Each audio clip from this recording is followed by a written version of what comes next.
friends, I'm at the Old Burying Ground Cemetery in Hamden, Maine. It's also called Old Settlers Cemetery. I kind of like the sound of Old Burying Ground though. It sort of sounds similar to the other old cemeteries in Massachusetts, which Maine was part of at that time, like the old Burying Point in Salem. But here's the gates, and we can tell it's fall because of all the leaves on the ground. But I wanted to focus today on one particular stone. It's the stone of Daniel Neal Esquire, and this is probably about 4.5 feet tall, and it's quite thick. You can see my hand next to it. It's about as thick as my fist is, so it's a very large stone. For comparison, the one to the left of it is from 4 years earlier, 1806. It's about half as tall and half as thick, so you can see the larger one compared to this one. But again, this is the stone of Daniel Neal Esquire. He actually was a major in the Revolutionary War, and in its entirety it says, "In memory of Daniel Neal Esquire, who departed this life April 8th of 1810, age 70 years. You can barely tell that says 70, but it does, because the stone is split in half, and I'll talk about that in a minute. And the inscription says, "Here when fleeting life is ended, vain distinctions all are blended. Look beyond those narrow graves. Saints are kings and sinners slaves." This stone is actually the subject of an urban legend, and I don't know how much truth is to it, but allegedly Major Daniel Neal was an atheist, which in the modern day is nothing, but back then an atheist would have been a rarity, because most people were religious in some context. Even if they just said they were religious and didn't really believe it, they at least claimed to be a Christian.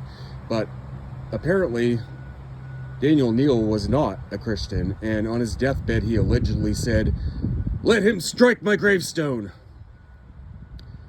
According to the legend, 3 days later, that's exactly what happened, and a bolt of lightning did hit the gravestone and knocked it in half. So from 1810 to 1903, 93 years, it actually laid on the ground right here. In 1903, the local chapter of the Daughters of the American Revolution, the Bangor chapter, actually put these braces on it and mended it. And so it's been standing ever since 1903.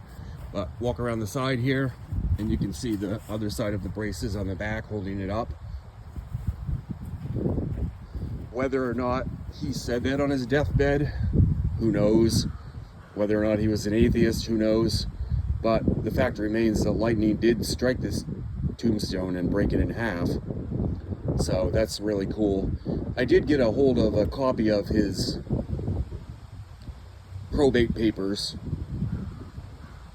on Ancestry, and the clerk that was in charge of the papers actually was his brother-in-law. So it said that his only relative at the time was Jerusha,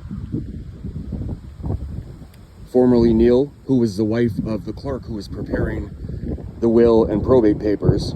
And so the inheritance, whatever was left of Daniel Neal's estate, went to his sister Jerusha and her husband.